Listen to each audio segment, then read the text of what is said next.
Radio जयंतच्या पुस्तक अभिवाचनाच्या कार्यक्रमात प्रसारित करत आहोत डॉक्टर भरत केळकर लिखित युद्धभूमीवरच्या स्वानुभवांवर आधारित doctors on a war front या पुस्तकाचं अभिवाचन. भाग 18. अभिवाचक जयंत ठोंबरे.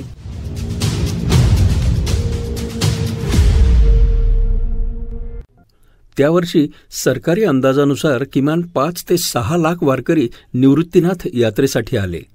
निर्मळ वारी उपक्रमाच्या पहिल्या वर्षी 6 लाख लिटर मैला जमा झाला होता. याचा अर्थच असा, ही सर्व व्यवस्था जर का नसती तर हाच मैला त्र्यंबक आणि परिसरामध्ये अस्वच्छता आणि रोगराई पसरवत राहिला असता. अनेक स्त्रिया आम्हाला भेटून सांगत होत्या, आज तुम्ही आम्हाला स्वच्छतागृहाचं सर्वात मोठं दान दिलंय. वारीतली स्वच्छता लोकांच्या नजरेत भरत होती. लोकसहभागातून आरोग्य गीता प्रसारित होत होती. श्रमदानाचे सप्ताह घेऊनी रस्ते दुरुस्त करावे सर्वांनी, शोषक खड्डे मोऱ्या करुनी सांडपाणी थांबवावे. संत तुकडोजी महाराजांनी त्यांच्या ग्रामगीतेतून केलेल्या आवाहनाला हा कृतिशील प्रतिसाद देणारी अशीच ही निर्मळ वारी होती. 13 जानेवारीला वारकरी परत निघाल्यानंतर वापरलेल्या सर्व जागांची स्वच्छता करून त्या सर्व जागा मालकांना परत सोपवल्या. या अनुभवातून पुढच्या वर्षी त्र्यंबकेश्वरमध्ये शिरतानाच वारकऱ्यांना काळ्या विघटनशील प्लास्टिकच्या पिशव्या देण्याचा उपक्रम आम्ही सुरू केला. वाया जाणारं अन्न, पेयांचे ग्लास, पत्रावळी, खाण्यासाठी वापरलेल्या डिश, केळीची सालं, प्लास्टिक वेष्टनं अशा अनेक गोष्टी या पिशव्यात जाऊ लागल्या. या पिशव्या मुक्कामाच्या ठिकाणी भरून ठेवल्या तर उचलण्याची सोय केली गेली. या कचरा संकलनाला चांगला प्रतिसाद मिळाला. असाच एक नवा आयाम या कामाला जोडला गेला, तो म्हणजे शोषखड्ड्यांचा. पहिल्या वर्षी आमच्या लक्षात आलं की सर्व शौचालयांचा जो बैला एकत्रित होतो त्यावर प्रक्रिया करण्याची पुरेशी जागा त्र्यंबकेश्वरमध्ये नाही. यावर उपाय होता तो त्र्यंबकेश्वरमध्ये शोषखड्डा खणणं. मी त्या रात्रीच तत्कालीन कृतिशील प्रशासकीय जिल्हाधिकारी सूरज मांढरे यांना ही समस्या सांगितली. दुसऱ्या दिवशी सकाळी 7 वाजता त्र्यंबकेश्वरच्या तहसीलदारांचा मला फोन आला. साहेबांनी तुम्हाला फोन करायला सांगितलंय. शोषखड्डे कुठे खणायचे आहेत त्यासाठी आम्ही 3-4 जागा शोधतोय, मग तुम्ही निवड करा. शासनानं सांगितल्यावर लोक तयार होतात. माणूसतर्फे सुरू असलेली औषध वाटपाची छोटीशी कृती ते निर्मळ वारी हा प्रवास आमच्यासाठी छोट्या उद्दिष्टापासून अगदी आवाक्याबाहेर वाटणाऱ्या उद्दिष्टांपर्यंत नेणारा खूप मोठा होता. अतीव समाधान आणि आत्मविश्वास देणारा होता. या निमित्तानं खूप जनसंपर्क तर झालाच, पण कृतिशील प्रबोधन झालं. महाराष्ट्रात ज्या ज्या ठिकाणी यात्रा होतात तिथे तिथे ही योजना राबवणं शक्य आहे याची खात्री या कामानं दिली. एवढंच नाही, नाशिक जिल्ह्यातल्या सप्तशृंगी देवस्थानासारख्या काही ठिकाणी कामही सुरू झालंय. या कामाचा पुढचा टप्पा आम्ही गाठला तो कोरोना काळात. राष्ट्रीय स्वयंसेवक संघातर्फे कोरोना रुग्णांच्या मृतदेहांवर अंत्यसंस्कार करण्याचं काम आम्ही हाती घेतलं. मे 2020 मधली ही गोष्ट. लॉकडाऊन चालू होता. एक दिवस मला नाशिकच्या संघ कार्यालयातनं फोन आला. डॉक्टर, कोरोनामुळे दुर्दैवाने मरण पावलेल्या मृतदेहांचे अंत्यसंस्कार करता येतील का? याविषयी शासनांमधील काही अधिकाऱ्यांनी चौकशी केली आहे. काय करूया आपण? काम महत्वाचं होतं, करायला हवंच होतं. या दिवसात कोणीही बाहेर पडत नव्हतं. समाजात विलक्षण भीती होती. कोरोनासारखा संसर्ग एका वेळी घरातल्या, कुटुंबातल्या अनेकांना होत होता. कुटुंबातल्या एखाद्या सदस्याचा मृत्यू झाला तर त्याचे जवळचे कुटुंबीय कोरोनाबाधित असायचे आणि रुग्णाची थेट संपर्कात आलेले म्हणून क्वारंटाईनमध्ये असायचे. कधी काही नातेवाईक संसर्गाच्या भीतीमुळे मृतदेहाजवळ जायला सुद्धा विलक्षण घाबरायचे. कुणाच्या घरी लहान मुलं असायची, कुणाच्या घरी वृद्ध व्यक्ती असायच्या. काळजी घेणं तर भाग होतच. दुसरीकडे हॉस्पिटल्समध्ये डॉक्टर्स, नर्स, वॉर्ड बॉईज यांनाही संसर्ग व्हायला लागला होता. ते आजारी पडत होते आणि त्यामुळे मनुष्यबळ खूपच कमी पडत होतं. अशा वेळी हे काम करायला हवंच होतं, पण वाटलं म्हणून चटकन केलं इतकं सोपंही नव्हतं. त्याची माहिती मिळवायला हवी होती. मग मी अशा मृतदेहांच्या अंत्यसंस्कारासाठी जागतिक आरोग्य संघटने अर्थात WHO काय काय मार्गदर्शक तत्वे आहेत ती नीट अभ्यासली. इंडियन काउन्सिल ऑफ मेडिकल रिसर्चने आपल्या देशामध्ये त्यात काय सांगितलंय ते बघितलं. समाजकार्य म्हणून ते करायला काही जण पुढे येतीलही. मग त्यांची सुरक्षा कशी राखायची याचा विचार करायला हवा होता. सगळा विचार करून आम्ही हे काम करायचं ठरवलं. दुसऱ्या दिवशी पहिल्या 20 स्वयंसेवकांची प्रत्यक्ष बैठक झाली. अनेक शंका, प्रश्न होते. अर्थात ते साहजिकच होतं. त्या सगळ्या प्रश्नांची उत्तरं दिली. PPE किट कसा घालायचा त्याचं प्रात्यक्षिक दाखवलं. पूर्णपणे प्लास्टिक बॉडी बॅगमध्ये सील असलेला मृतदेह कसा चेक करायचा, सील नसेल तर काय काळजी घ्यायची, बॉडी बॅग उचलताना फाटू नये म्हणून एक सलग कसा उचलायचा, त्याची माहिती आणि काही व्हिडिओ क्लिप्स दाखवल्या. हॉस्पिटलमधून मृतदेह ताब्यात घेताना कायद्यानं कोणती कागदपत्र पाहिजेत त्याची यादी तयार केली. शासकीय हॉस्पिटलमधील सिव्हिल सर्जन साहेबांनी याविषयीचे विनंतीपत्र आम्हाला दिलं. मग बराच विचार करून कोरोना वॉर्डमधील कर्मचारी, शवागार सांभाळणारा माणूस, शववाहिनी चालवणारा ड्रायव्हर, स्मशानामधील अग्निदाह देणारे, डिझेल वाहिनीमध्ये काम करणारे, या सर्वांचा समन्वय योग्य पद्धतीने व्हावा यासाठी एक परस्पर सहकारी व्यवस्था तयार केली. चूक होऊ नये म्हणून एक SOP तयार करण्यात आली. टीम तयार असल्याचं आम्ही सिव्हिल हॉस्पिटल व्यवस्थापनाला कळवलं. सिव्हिल हॉस्पिटलमधनं पहिला कॉल आला. माझ्या सकट टीम तिथं हजर झाली.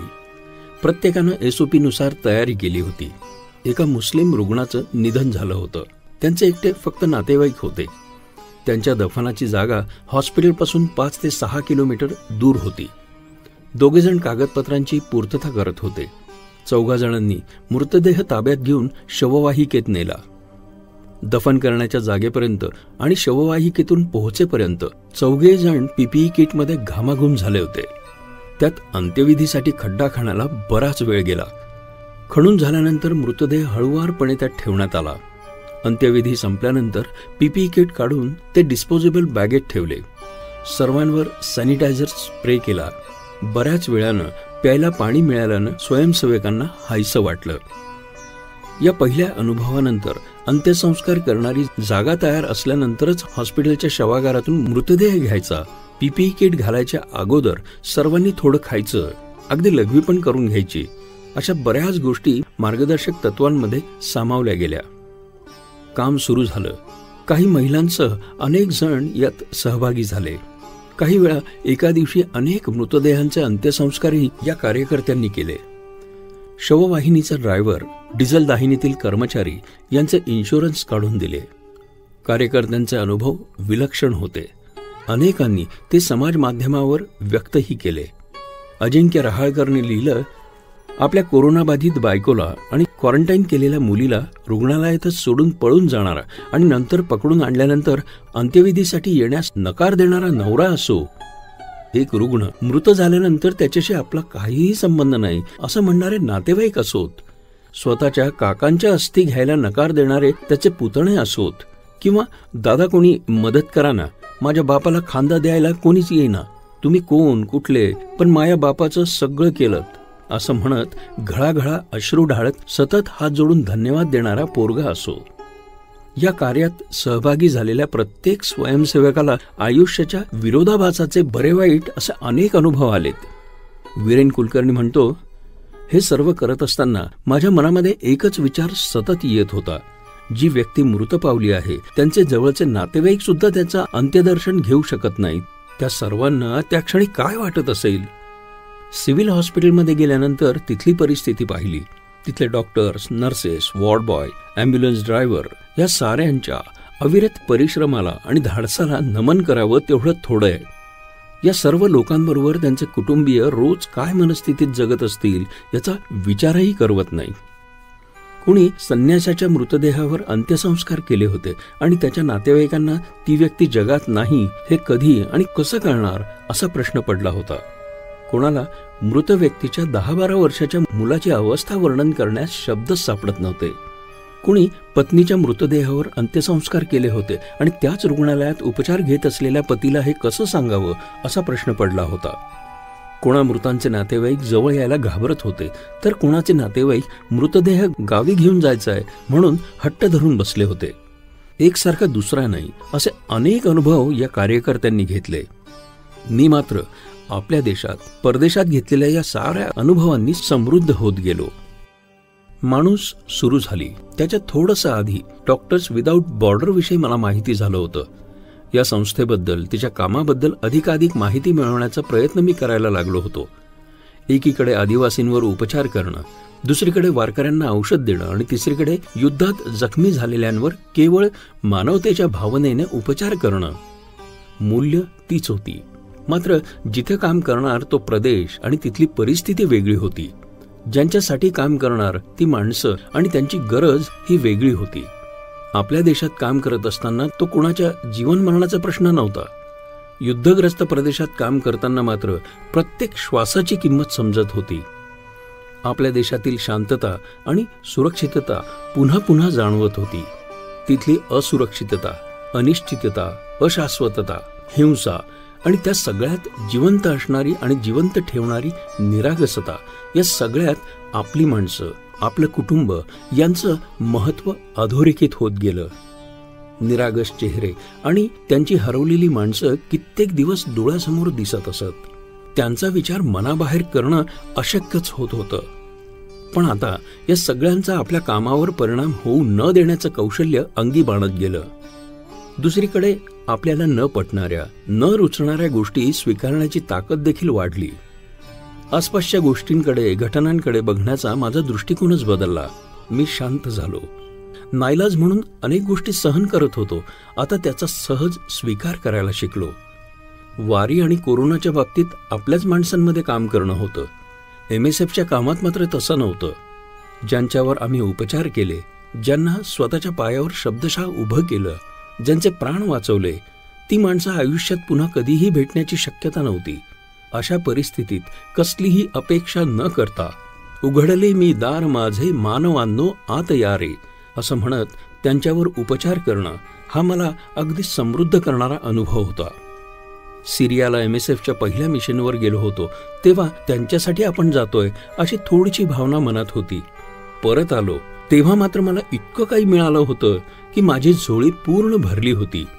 दुसऱ्या आणि तिसऱ्या मिशनमध्ये ती भरतच गेली आणि अधिक मोठी होत गेली. अधिक देश, अधिक अनुभव, अधिक माणसं, अधिक माणुसकी यांच्यासाठी तिच्यात जागा होत गेली. या पोतडीतल्या अनुभवांनी माझ्या आयुष्याला एक नवा आयाम दिला. माझी माणूसपणाची वाटचाल सुकर केली. या अनुभवांनी मी घडत गेलो. खरं तर युद्धभूमीवरची परिस्थिती मनाला जखमा करणारी होती, पण तिथल्या माणसांची जिजीविषा, जीवन जगण्याची उभारी पाहून त्यांच्या या उभारण्याला तोकडं का असेना पण आपलेही हात लागताय असं एक छोटंसं समाधान मनाला स्पर्शून जात होतं. आयुष्याकडे सकारात्मक दृष्टिकोनातून पाहावं वगैरे आपण नेहमीच म्हणत असतो, तसे उपदेशही एकमेकांना करत असतो. बोलणं सोपं असतं, का नाही शक्य सकारात्मक राहणं असं वाटून जातच आपल्याला. पण पराकोटीच्या नकारात्मक परिस्थितीत सकारात्मकतेचा एक छोटासा कोंब जरी दिसला तरी त्याची किंमत कळते. MSFचं काम हा एक सकारात्मकतेचा नुसता कोंब नाही, भला मोठा वृक्ष होता. तोही संपूर्ण अभावाच्या, नकारात्मकतेच्या मातीत वाढलेला, फोफावलेला. 1999 मध्ये मिळालेल्या नोबेलच्या निमित्तानं या वृक्षाची एक पारंबी माझ्या हातात आली आणि ती धरून मीच मला घातलेल्या मर्यादांचं उल्लंघन करत मी या वृक्षाचा परी मोजत गेलो. संपूर्ण नसेल झाला मोजून, पण जो काही पाहिला तेवढ्यानंही जीव, जीवन, जिवंत, जिविषा, जीवलग, जीवघेणा, जीवदान या साऱ्या शब्दांचे नवे अर्थ उलगडत गेले. फक्त एक पाऊल पुढे टाकलं तर आपल्या पुढे कोणती दारं उघडतात हे समजत गेलं आणि याची जाणीव करून देणाऱ्या भीष्मराज बाम सरांना आणि हे मोलाचं काम करणाऱ्या MSFला नकळत हात जोडले गेले.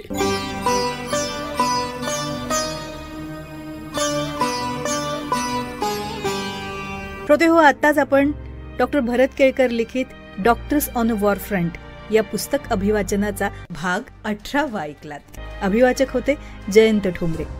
श्रोते हो, रेडिओ जयंतच्या सगळ्याच कार्यक्रमांना आपण देत असलेल्या उदंड प्रतिसादाबद्दल आपले मनपूर्वक धन्यवाद. रेडिओ जयंतचे आनंदी कट्ट्याचे 1600हून अधिक भाग यूट्यूबवर प्रसारित झाले, ते आपण जरूर ऐका. त्याचबरोबर अभिवाचनाच्या सदराचा आपण जर विचार केला तर पद्मविभूषण शिवशाहीर बाबासाहेब पुरंदरे लिखित राजा शिवछत्रपतीचे पूर्वार्ध आणि उत्तरार्ध असे एकूण 207 भाग यूट्यूबवर उपलब्ध आहेत.